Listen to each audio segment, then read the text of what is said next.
오늘 우리에게 주시는 하나님의 말씀은 시편 12편 1절에서 8절까지입니다. 여호와여 도우소서. 경건한 자가 끊어지며 충실한 자들이 인생 중에 없어지나이다.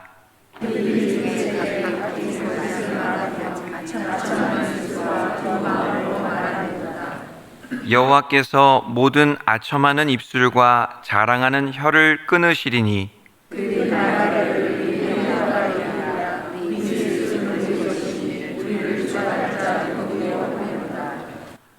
여호와의 말씀에 가련한 자들의 눌림과 궁핍한 자들의 탄식으로 말미암아 내가 이제 일어나 그를 그가 원하는 안전한 지대에 두리라 하시도다.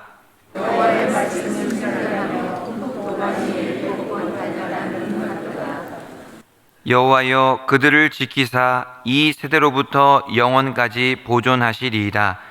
비열함이 인생 중에 높임을 받는 때에 악인들이 곳곳에서 날뛰는 도다.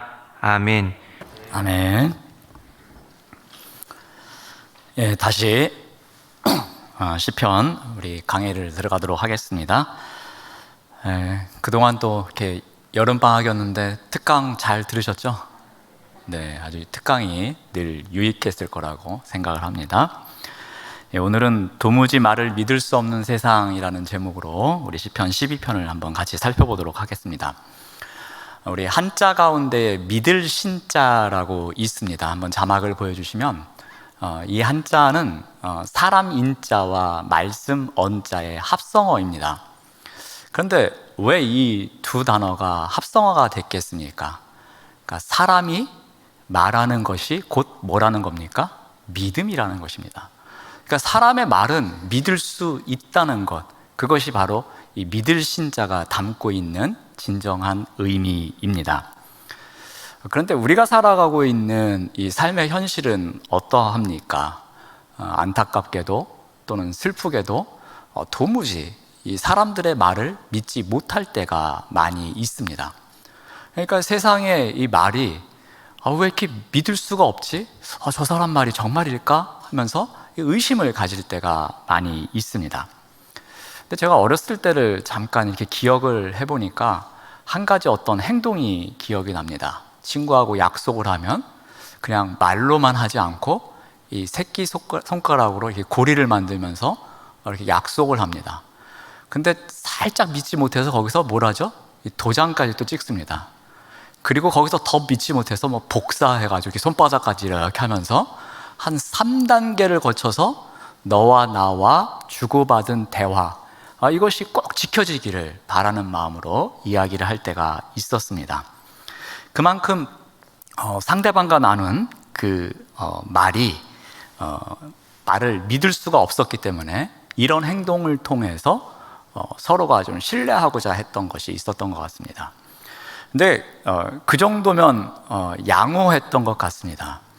요즘은 아예 이 구두로 언약하는 것을 거의 믿지를 않습니다. 그래서 복잡하게 서류를 여러 장 준비한다든지 아니면 최소한도 종이 한 장에다가 이름 석자 적고 주민번호 적고 뭘 어떻게 하겠다면서 이 지장을 찍고 아니면 사인을 하고 서명을 해서 그것을 주고받아야지만 우리가 주고받은 말이 신뢰가 있다고 믿는 세상이 되었습니다. 더 나아가서 그걸 가지고 또 법무사에게 가서 이 공증을 받는 경우도 있습니다. 자신이 또 한 말을 쉽게 또 뒤집는 경우도 있죠. 그래서 사람들은 몰래 주머니 속에 녹음기를 준비했다가 또는 스마트폰으로 이 녹음 기능을 활용해서 이 상대방의 말을 녹음하는 경우가 있습니다. 나중에 그거를 증거로 들이밀면서 당신이 이런 말을 하지 않았느냐, 근데 왜 지금 와서 이 말을 바꾸느냐 하면서 또 상대방에 대해서 그 말을 녹음하는 그런 행동도 합니다. 때로는 사람들이 자신의 이익을 위해서 어떠한 말을 했지만 그 말을 지키지 않고 쉽게 바꾸는 경우도 있습니다. 오히려 남의 말을 잘못되었다고 공격하는 경우도 있습니다. 우리는 이런저런 면에서 도무지 사람의 말을 믿기 힘든 세상에서 살아가고 있습니다.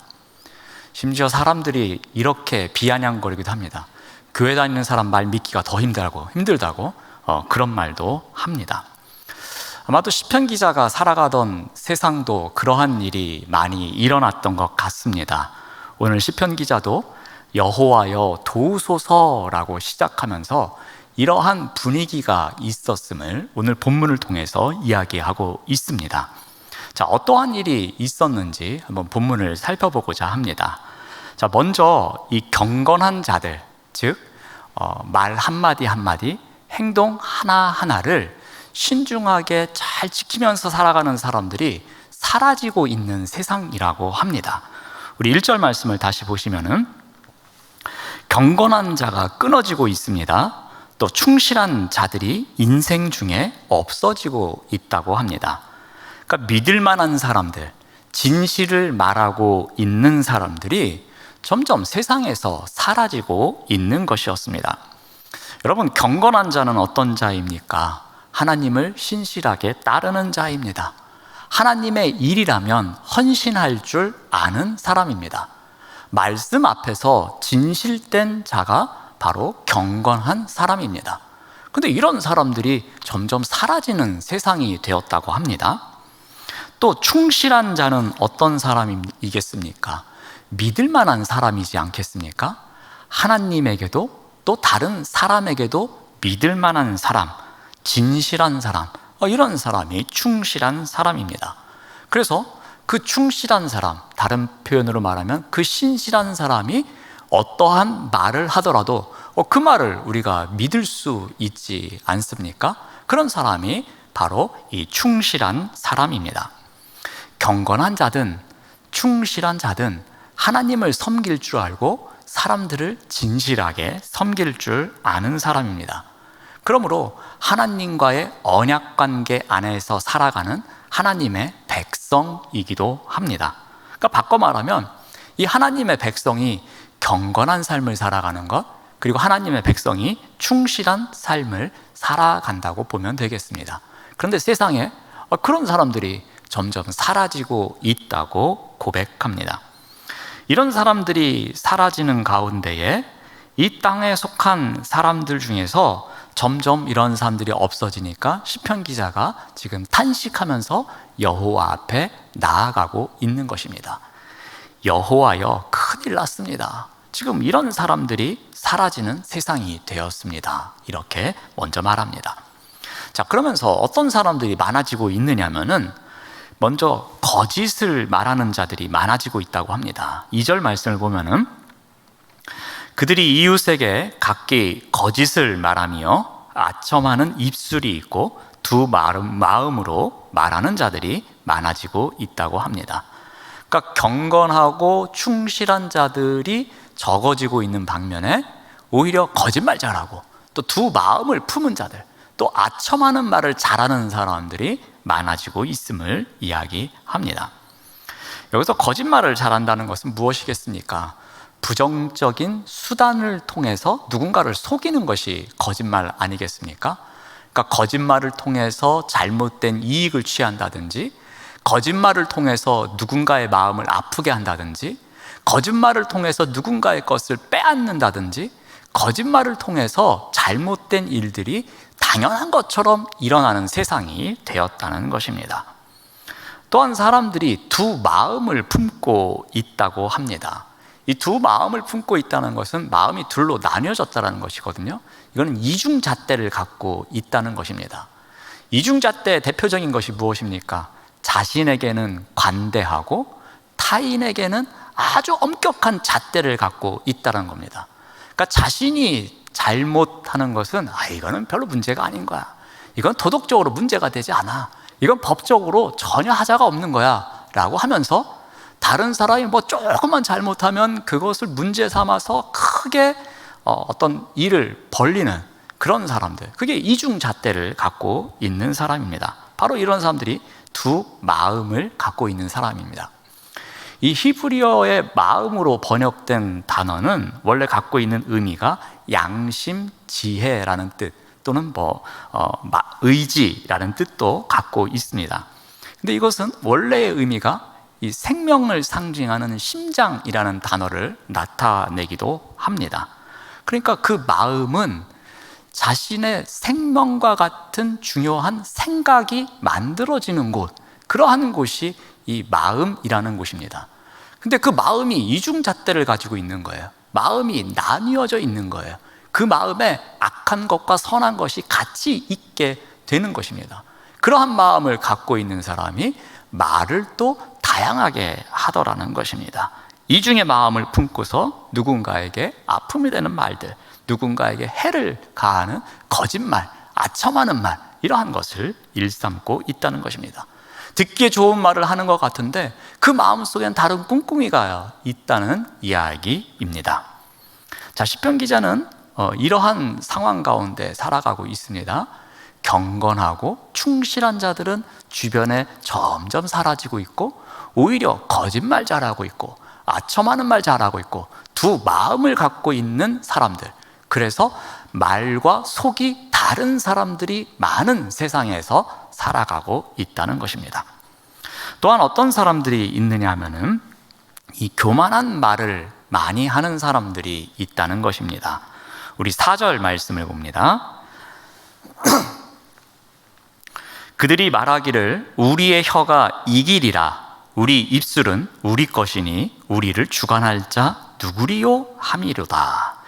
이 경건하고 신실한 자들이 사라지고 새롭게 등장한 많은 사람들이 있는데, 이 사람들이 보니까 이 교만한 말을 잘 하더라는 겁니다. 아주 거만한 말을 하고 잘난 체 하는 말하고 자신을 뽐내는 말만 일삼고 있는 것입니다. 이 그릇된 말로 구축한 힘을 갖고 있다고 착각하면서 그 말로 오히려 경건한 자들을 억누르는 삶을 살아가고 있는 것입니다. 이 교만한 자들이 갖고 있는 특징이 있었습니다. 그들이 뭐라 그러냐면은 이 자신들의 말로 모든 것을 이길 수 있다고 합니다. 자신들이 말에 힘이 있기 때문에 내 말이면 뭐든지 다 얻을 수 있고, 내 말이면 누구든지 이길 수 있고, 내 말이면 누구든지 내 앞에서 꼼짝 못한다고 이렇게 엄포를 놓고 허세를 부리고 있는 것입니다. 내 말이면 무엇이든지 다 성취할 수 있다고 말하는 것입니다. 또 교만한 자들은 어떻게 이야기합니까? 우리 입술은 우리의 것이니 우리를 주관할 자가 없다고 말합니다. 나의 입술, 즉 그 입술을 통해서 나오는 그 말의 주관자가 바로 나라는 겁니다. 그것을 주관할 자가 나 이외에는 아무도 없다는 것입니다. 즉 자신의 인생의 주권자가 자신임을 이야기하고 있는 것입니다. 이것은 무엇을 상징합니까? 하나님의 존재를 인정하지 않는 자의 행태를 나타내고 있는 것입니다.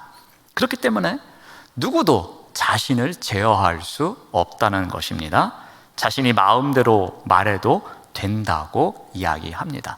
아주 오만함의 극치를 이루고 있는 모습을 우리가 볼 수 있습니다. 악과 거짓으로 승승장구하면서 이 악에서 나온 거짓으로 성공했다고 생각해서 온갖 교만한 마음을 갖고 있으며, 자신의 말이면 모든 것이 다 된다고 착각하는 사람입니다.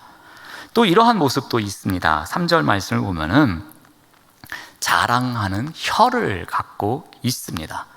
이 자랑하는 혀는 반복되는 이야기이지만 거만하고 잘난 척하며 이 뽐내는 말들로 가득 차 있는 것을 이야기합니다.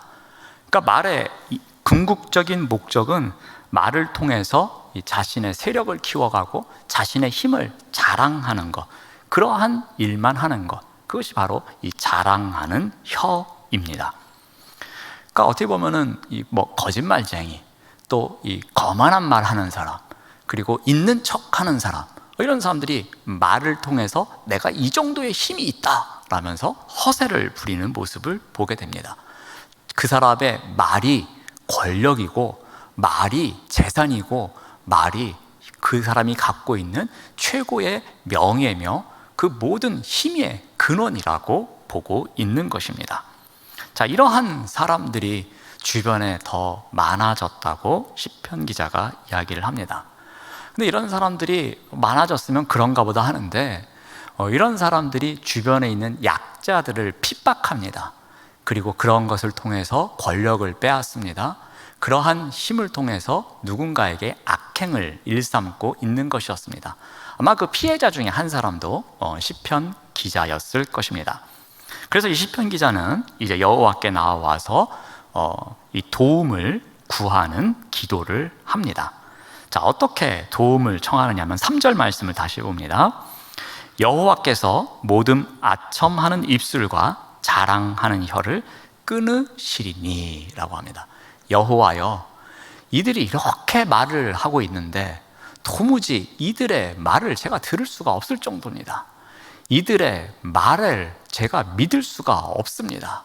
이들이 말로 악행을 일삼고 있습니다. 그러니 그 말의 상징적인 그 혀를 끊어 주시옵소서라는 기도를 하고 있는 것입니다. 하나님의 공의가 무너지는 사회를 만들어가고 있는 이들의 말, 그래서 도무지 이들의 말을 믿을 수 없는 세상에 살아가고 있는 우리의 기도를 들어주십시오 라면서 이 그들의 혀, 자랑만 하고 거짓말만 하고 그렇게 하고 있는 그들의 혀를 차단시켜 달라고 이야기를 합니다. 즉 그들이 갖고 있는 말의 힘을 빼앗아 달라는 의미이기도 합니다. 그들의 말이 심판받기를 간구하고 있습니다. 이런 시편 기자의 간구에 대해서 하나님께서는 어떻게 답변하십니까? 우리 5절 말씀을 봅니다. 5절 말씀을 우리 한 목소리를 읽어보겠습니다. 시작.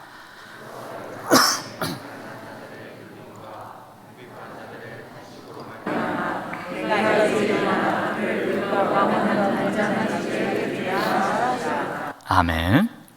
여호와께서는 이제 두 가지로 답변을 하십니다. 두 가지의 어떠한 행동을 말씀하시는데 이 첫 번째 답변이 무엇입니까? 내가 이제 일어나겠다라고 말씀하십니다. 특히 이제라는 부사를 통해서 지금 당장 내가 지금 탄원하고 있는 그 간구를 내가 지금 당장 들어서 행동으로 옮기겠다라는 그러한 여호와의 즉시 개입을 선포하십니다. 그러니까 여호와의 개입이 시작되었음을 강하게 언급하고 있는 것입니다.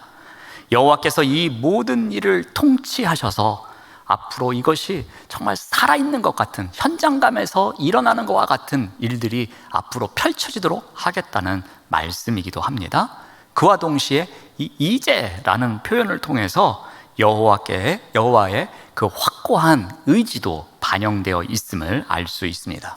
이제는 여호와께서 더 이상 그들의 말을 방치해 두지 않겠다고 말씀하십니다. 자, 그와 동시에 내가 이제 일어나서 그들을 심판도 하겠지만 또 하나의 여호와의 약속은 무엇입니까? 보면은 우리 5절 말씀을 보시면은 안전한 지대에 두리라 라고 합니다. 그러니까 그 핍박하는 자들, 악을 일삼는 자들에 대한 심판도 약속하시지만 그들에 의해서 핍박받고 있는 피해자들에 대한 어떠한 조치도 말씀하고 계십니다. 그들을 악인들로부터 보호하셔서 안전지대에서 편안하게 살아갈 수 있도록 해주신다는 겁니다. 마치 이스라엘 백성들의 부르짖음을 듣고 출애굽을 시키셔서 광야를 통해 젖과 꿀이 흐르는 땅인 약속의 땅으로 인도하시는 것처럼 그들을 안전지대로 이끄시겠다라고 약속해 주십니다. 자, 시편 기자는 이러한 여호와의 약속의 말씀에 힘이 있음을 고백합니다. 그 말씀은 세상 사람들의 말과는 달리 그 말씀에 생명이 있으며 그 말씀이 진리이며 이 말씀은 꼭 지켜질 것이라는 것을 확신을 갖고서 그가 믿음으로 고백하는 말이 있습니다. 그 말씀이 바로 6절입니다. 6절 말씀을 보면은 이렇게 약속하시는 여호와의 말씀은 순결하다는 것입니다. 마치 흙 도가니에 7번 단련한 은과 같도다라고 고백합니다. 여호와의 말씀은 순결하다는 겁니다. 도무지 세상 사람들의 말을 믿을 수 없는 상황 속에서 그런 세상 사람들의 말과는 전혀 다르다는 것입니다. 거짓과 아첨과 이중적인 마음에서 나오는 말과는 차원이 다른 여호와의 말씀은 정말로 순결하다는 겁니다. 그것이 어느 정도 순결하냐면은 마치 7번이나 정련해서 얻은 은과 같이 99.9999% 깨끗한 어느 것 하나 섞이지 않은 완벽함을 갖고 있는 말씀이라고 고백합니다. 완전히 정제되어 있어서 불순물이 절대로 섞여 있지 않는 순결함을 가진 말씀임을 고백하고 있습니다. 그러니 그 말씀은 당연히 성취될 말씀이요, 그 말씀만 믿고 살겠다는 시편 기자의 고백이기도 합니다. 자, 그러면서 시편 기자는 이 하나님의 말씀이 이루어질 것에 대한 확신을 갖고 다시 한번 이렇게 고백을 합니다. 7절 말씀을 봅니다. 여호와여 그들을 지키사 이 세대로부터 영원까지 보존하시리이다 라고 합니다. 여호와가 어떤 분이시냐?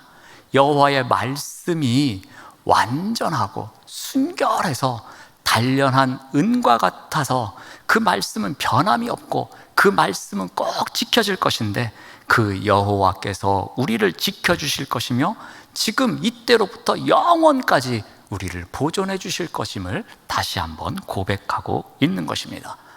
아무리 그 세대가 도무지 말을 믿을 수가 없는, 사람들의 말을 믿을 수가 없는, 도무지 믿을 수 없는 그 세상 속에 살고 있지만 나는 여호와 하나님의 말씀 속에서 그 말씀만을 믿고서 그 말씀에 힘입어서 살아가겠노라는 고백이기도 합니다. 그 시대가 거짓과 속임과 아첨의 말이 난무하고 있지만 시인은 과거에도 그러했고 지금도 그러하고 앞으로도 그러할 여호와의 보호 속에서 살아갈 것을, 그런 소망을 꿈꾸면서 이러한 고백을 하고 있습니다. 그러면서 이 시편을 끝내면서 시편 기자는 다시 한번 그 시대의 상황을 언급합니다. 그게 바로 8절입니다. 비열함이 인생 중에 높임을 받는 때에 악인들이 곳곳에서 날뛰는도다. 하나님의 말씀이, 그 순결한 말씀이 지켜지는 가운데에 그 세상은 여전히 이렇다는 겁니다. 비열함이 인생 중에서 높임을 받고 있다는 거예요. 악인들이 곳곳에서 날뛰고 있다는 겁니다. 그럼에도 불구하고 여호와께서는 우리를 지켜주실 것이며 지금부터 영원까지 그 모든 것을 보존시켜 주실 것이라는 믿음의 고백을 하고 있는 것입니다. 이 7절과 8절의 모습을 보면은 우리가 살아가고 있는 지금의 세상과 별반 차이가 없어 보입니다. 인생 중에 경건한 자들이 점점 보이지 않는 세상이기도 합니다. 신실한 자들이 점점 사라지는 세상이기도 합니다. 오히려 8절의 말씀처럼 악한 자들이 사방에서 높임을 받는 모습이 보이기도 합니다. 악인들이 맹위를 떨치는 것 같기도 합니다. 자신들의 위용을 자랑하는 것을 볼 때도 있습니다. 거짓된 방법으로, 또 아첨의 방법으로, 이중적인 마음으로, 또 교만하는 말로 사람들의 말을, 그런 말을 통해서 사람들을 속이기도 하고 사람들에게 상처를 주는 것을 보기도 합니다. 야비한 사람들의 공격적인 말 때문에 힘들어하는 사람들을 보기도 합니다. 마치 하나님의 은혜를 저버린 사람들이 더 많은 세상처럼 보여집니다. 그런데 이런 세상을 살아가는 것 같지만 시편 기자의 고백처럼 잊지 말아야 할 것이 있습니다. 바로 7절처럼 보여지는 것이 다가 아니라는 겁니다. 8절처럼 보여지는 것이 전부가 아니라는 겁니다. 그때에도 그러했지만 지금도 7절과 같은 일이 일어남을 우리가 고백하며 살아가야 한다는 것입니다. 지금도 여호와께서는 우리를 지켜주시고 지금부터 영원까지 보존시키시는 일이 지금도 일어나고 있음을 이야기하고 있습니다. 자, 그러므로 우리가 어떻게 해야 합니까? 우리가 살아가는 세상도 도무지 그 말을 믿을 수 없는 세상이지만 그리고 우리 주변에도 거짓말하는 사람이 많고 아첨하는 사람이 많고 이중적인 마음을 갖고서 그 말과 속이 다른 사람이 많은 세상이지만, 그런 사람들이 더 많은 것처럼 보여지지만 그런 세상 가운데서는 우리가 어떻게 살아가야 하는가라는 겁니다. 도무지 말을 믿을 수 없는 세상이더라도 정직하고 진실한 말을 우리는 회복하고 지키며 살아가야 한다는 것입니다. 말이 거짓과 왜곡으로 오염되면 서로 믿을 수 없게 되고 결국은 이 사회의 진실성이 무너질 수밖에 없습니다. 그러므로 우리가 나부터라도 꼭 붙잡고 있어야 하는 것이 있습니다. 그것이 무엇이냐면은 하나님의 말씀은 순결하다는 것입니다. 그 진리를 우리가 꼭 붙잡고 그 믿음을 갖고 있어야 합니다. 우리가 아무리 도무지 그 말을 믿을 수 없는 세상의 한복판에 서 있습니다. 그래서 도대체 이 들려오는 말이 거짓말인지 아니면 이것이 진실인지 헷갈리는 세상 속에 살아가고 있을지라도 순결한 말씀에 귀를 기울이고자 하는 우리의 믿음의 행보가 있어야 한다는 것입니다. 우리는 무엇을 믿고 무엇을 따라가야 하는지에 대한 확고한 신념이 있어야 한다는 것입니다. 그게 바로 오늘 말씀을 통해서 우리가 결단해야 할 내용입니다. 이 토지라는 소설로 유명한 작가인 박경리 씨의 작품 가운데 이 불신시대라는 제목의 단편 소설이 있습니다. 이 소설의 내용을 잠깐 소개하면 이러합니다. 이 주인공인 진영이라는 여인이 있습니다. 이 소설은 6.25 전쟁 이후의 이야기를 다루고 있습니다. 지금 세상과는 많이 다른 분위기입니다. 남편이 이 9.28 수복 전날에 폭격으로 죽음을 당합니다. 남편의 죽음에 대한 상처가 채 가시기도 전에 이 외아들 문수가 이 의사에게 뇌수술을 받다가 또 죽습니다. 이제 아이가 죽은 지 겨우 한 달이 지났습니다. 그러던 어느 날 이 의지할 곳이 없는 홀 어머니를 모시고 살아가는 가운데 이 진영의 집에 이 가롤동 아주머니가 방문을 합니다. 이 아주머니는 이 진영에게서 갯돈을 빌려갔던 여인이었습니다. 근데 이 여인이 그 돈을 잘 빌리기 위해서, 그리고 믿음을 주기 위해서 성당에 나가라고 이 진영에게 이야기를 합니다. 근데 어머니는 불교 신자입니다. 그래서 성당을 나가지 않으려고 합니다. 그러다가 어느 날 이 성당에 나가고 싶은 마음이 생겨서 이 성당으로 향하게 됩니다. 근데 마침 그날 어린이들의 미사 시간이었습니다. 그래서 진영은 아들 문수를 위해서 간절히 기도하고 나옵니다. 진영은 이 폐병을 앓고 있었습니다. 그래서 이 직장을 구해야 되는 그런 상황 속에 있는데, 그래서 이런저런 고민 가운데 살아가는데 그 집에 스님이 방문합니다. 이 스님이 와서 이야기를 하다가 그 문수를 그 스님이 있는 절에 위패를 모시고 이제 절에서 그런 일이 있지 않습니까? 그 위패와 사진을 모시면 자기가 지극정성으로 영혼을 달래주겠다고 이야기를 합니다. 마침 그 절이 집에서 가깝기 때문에 불교 신자인 어머니가 그렇게 하자고 이야기를 하자 진영이도 그렇게 하겠다고 답변합니다. 그래서 진영이 이 절을 찾아갑니다. 근데 이 절에서 상처를 받습니다.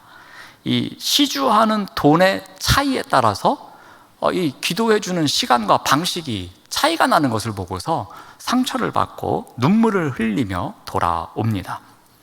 한여름 내내 폐병을 앓던 이 진영이 큰 마음을 먹고 병원을 찾아갑니다. 근데 Y병원을 찾아갔더니 이 주사약의 분량을 속입니다. 또 S병원을 찾아갔더니 엉터리로 치료를 해주고 돈을 받습니다. 또 H병원을 갔더니 빈 약병을 팔고 있는 것이었습니다. 그러니까 병원을 가도 속이는 모습을 보게 됩니다. 그러던 어느 날이었습니다. 이 가롤동 아주머니가 또 찾아옵니다.